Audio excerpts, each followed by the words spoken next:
हर खबर पर होगी आपकी पकड़। डाउनलोड कीजिए एबीपी लाइव ऐप।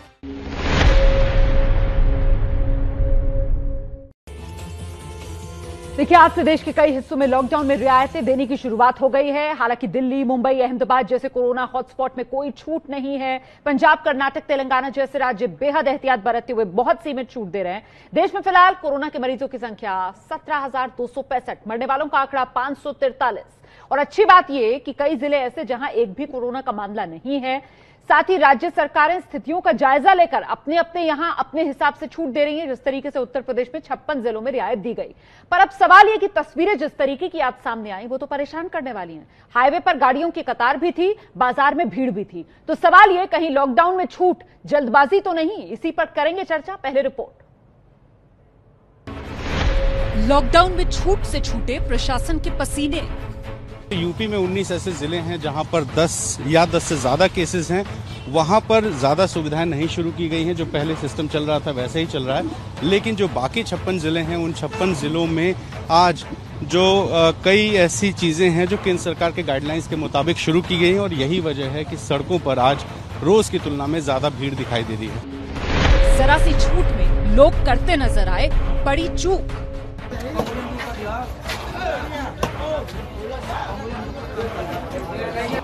सरकारी दफ्तर में भी नजर आई लापरवाही। रेल होन में कोई किसी गाड़ी की को सैनिटाइज नहीं किया जा रहा है, ना ही किसी की थर्मल स्क्रीनिंग हो रही है। सभी गाड़ियां वैसे ही जा रही हैं, गेट पर रोकी जाती हैं, देखी जाती हैं और वो सीधा अंदर जा रही हैं। केजरीवाल ने दिल्ली के लिए बजाई खतरे की घंटी। कोरोना फैल चुका है, बहुत सारे लोग कोरोना लेके घूम रहे हैं और ये बीमारी ऐसी है कि किसी को पता भी नहीं चलता कि मुझे बीमारी हो गई है। कई बार लॉकडाउन में राहत कहीं आफत न बन जाए।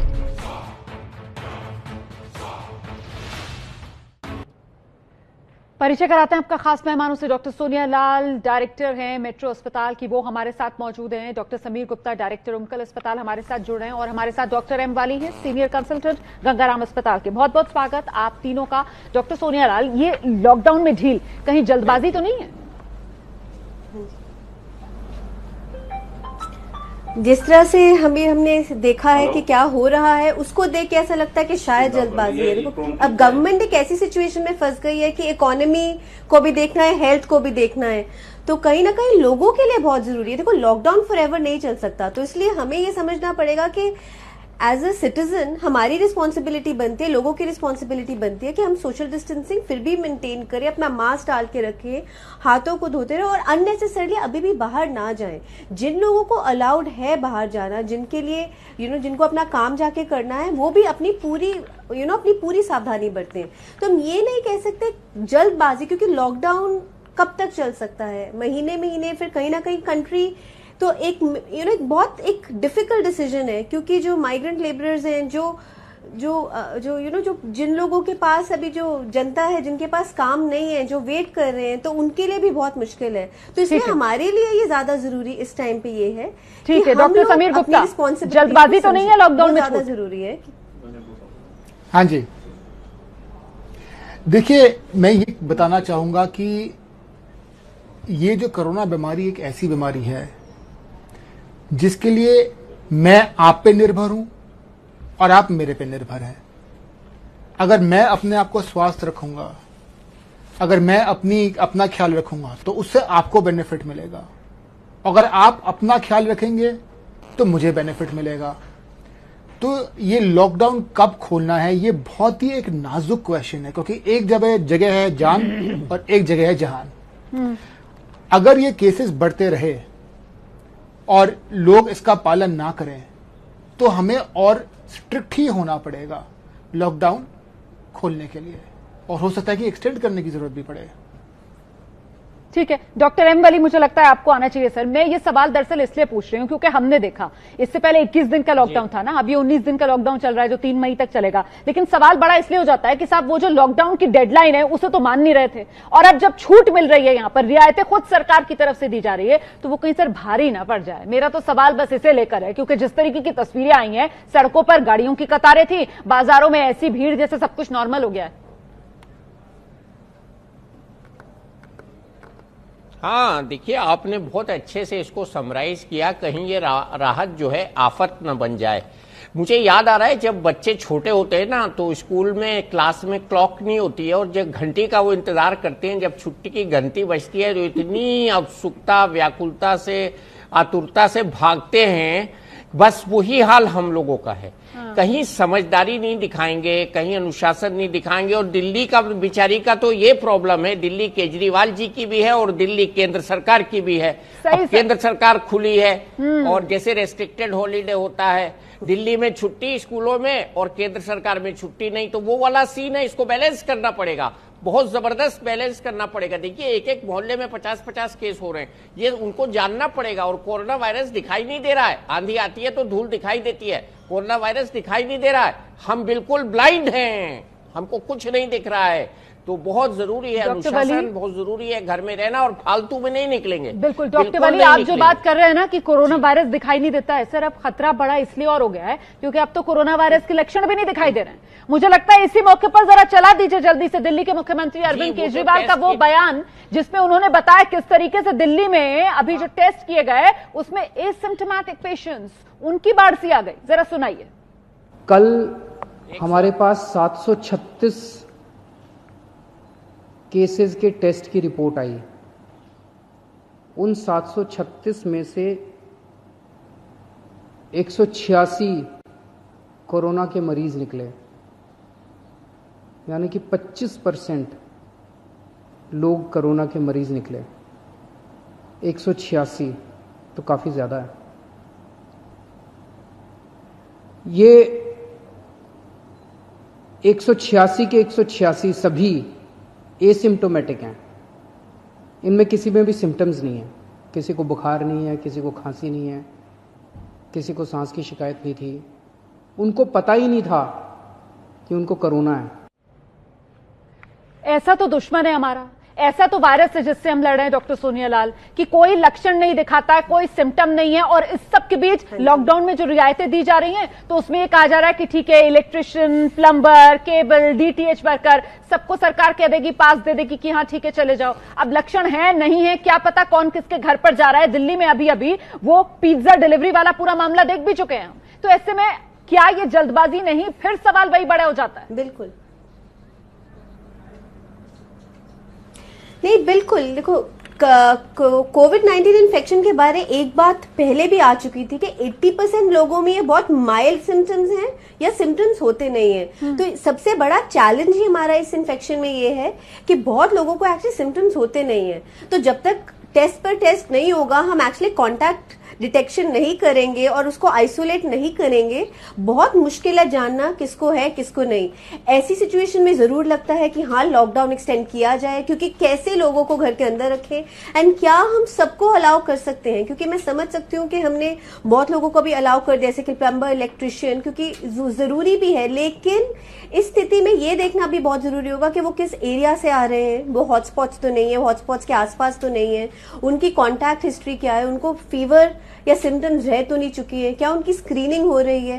तो अगर वो प्रॉपर गाइडलाइंस नहीं है, ऐसी सिचुएशन में मुश्किल भी हो जाएगा, क्योंकि मुश्किल हो रही है और मुश्किल ज्यादा इसलिए हो रही है क्योंकि अब तो सिम्टम्स भी नहीं आ रहे हैं ना, वो एसिम्प्टोमेटिक वाले जो केसेस सामने निकल कर आ रहे हैं। ऐसे में मुझे लगता है डॉक्टर समीर गुप्ता को आना चाहिए। सर आपसे मैं ये जानना चाहती हूँ कि पैंडेमिक और एपिडेमिक में कुछ तो फर्क होना चाहिए ना, क्या पूरा मामला राज्य सरकारों के हाथ में छोड़ देना चाहिए था या फिर केंद्र को यहाँ पर और भूमिका निभानी चाहिए थी? डॉक्टर गुप्ता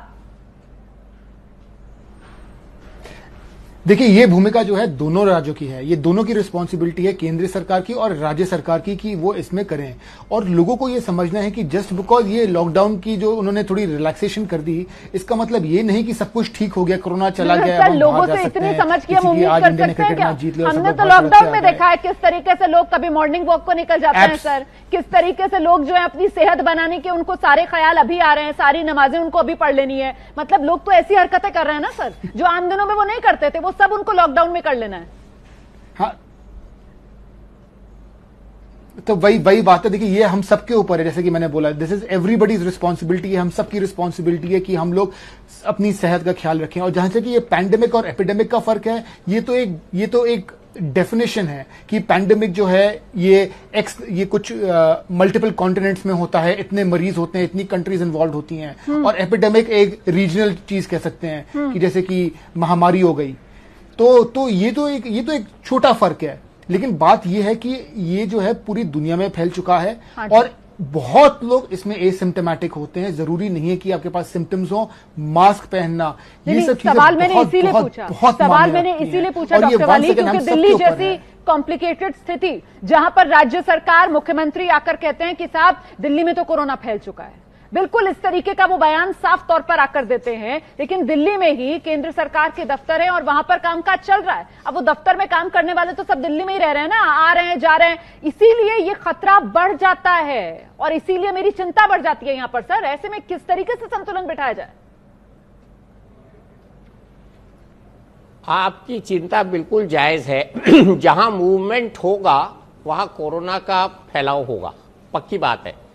दूसरे ये है कि extreme degree of sanitization practice करना। आपने जो विजुअल दिखाए थे ना, उसमें बहुत ज्यादा जोर दिया था, किसी ने इस बात पे, मेरे पास टीवी नहीं था, कि साहब ऑफिसेज में सैनिटाइजेशन और वो स्क्रीनिंग नहीं हो रही है। हाँ। तो खैर स्क्रीनिंग तो बहुत मुश्किल है, सैनिटाइजेशन में हम फाइल छू रहे हैं, पेन छू रहे हैं, इवन पेन छू रहे हैं, ऑफिस का फोन छू रहे हैं, कई लोग एक फोन छू रहे हैं। ऐसी जितनी चीजें हैं उससे दूर रहे। पागलपन की हद तक हमको पैरानॉइड होना पड़ेगा कि हर चीज में कोविड है, हमारी हर चीज में कोविड है, जितनी बार छुओ उतनी बार सैनिटाइज करो, ये बस यही इसका इलाज है। लॉकडाउन में राहत कहीं आफत ना बन जाए, इसी पर मैं चर्चा कर रही हूँ। तीनों खास मेहमान हमारे साथ लगातार बने हुए हैं और देखिए अभी स्वास्थ्य मंत्रालय की तरफ से कहा गया था कि एक भी दिन एक ही व्यक्ति की विफलता जो है वो कहीं सारे किए कराए पर पानी ना फेर दे। इसी वजह से बहुत संक्षेप में आप तीनों से, पहले आप डॉक्टर सोनियालाल, बेहतर रहता अगर 3 मई तक पूरा लॉकडाउन रहता? इस समय ऐसा लग रहा है, पर 3 मई के बाद क्या होगा फिर वो भी वही सवाल है। तो आई थिंक इस टाइम पे गवर्नमेंट को कहीं ना कहीं बहुत स्ट्रिक्ट रूल्स करने पड़ेंगे। लोगों को ये समझना पड़ेगा कि मास्क डालना जरूरी है, हाथों को धोना जरूरी है। ये तमाम जागरूकता की बातें बार-बार दोहराई जा रही हैं। डॉक्टर समीर गुप्ता, 3 मई तक कंप्लीट लॉकडाउन एक बेहतर विकल्प हो सकता है, जरूरी है, यही जरूरी है। जी जी जी।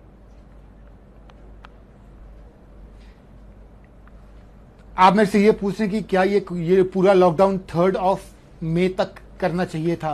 हाँ जी, करेक्ट। देखिए, अब ये अगले 48 घंटे में मालूम पड़ जाएगा कि हम कितने स्ट्रिक्ट होंगे, क्योंकि अगर लोग जो हैं इसका पालन नहीं करेंगे तो मुझे पूरी उम्मीद है कि केंद्रीय सरकार और राष्ट्रीय सरकार इसको 3 मई तक ही पूरा एक्सटेंड कर देगी और बोलेगी नो लैक्स अलाउड। ठीक है, तो अगर हम लोग बिहेव नहीं करेंगे तो टीचर डंडा। तो आप ये कह रहे हैं कि नजर बनाए हुए होंगी सरकारें और वो फैसला ले लेंगी इस हिसाब से। आइए जल्दी से डॉक्टर वाली। देखिए, इसमें मैं ये कहूंगा बिल्कुल माइंड मत बनाइए, मई का 3 का ये आगे भी चलेगा और हम इस पे विजयी होंगे। और अगर हमने जरा भी ढिलाई बरती सब गुड़गोबर हो जाएगा। जितनी अच्छी रिपोर्ट अभी लव अग्रवाल साहब बता के गए हैं उसको 8 से 0.8 होने में भी कोई समय नहीं लगेगा। तो इसके आगे के लिए भी तैयार रहना है, डिसिप्लिन रहना है, हर समय ये याद रखना है कोविड हमारा दुश्मन है। हमको बिल्कुल, और बिल्कुल हमें कोरोना को किसी तरीके का कोई बुलावा नहीं देना है, लॉकडाउन में किसी भी तरीके की कोई छूट देकर। तो लॉकडाउन में राहत कहीं आफत न बन जाए, इसी पर आज हमने चर्चा की और इस चर्चा के बाद मेरी राय बहुत साफ है। देखिए, कोरोना को लेकर बहुत एहतियात की जरूरत है। छोटी सी चूक अब तक की सारी मेहनत पर पानी फेर सकती है। बहुत बहुत धन्यवाद आप सभी का आज की इस चर्चा में हमारे साथ बने रहने के लिए।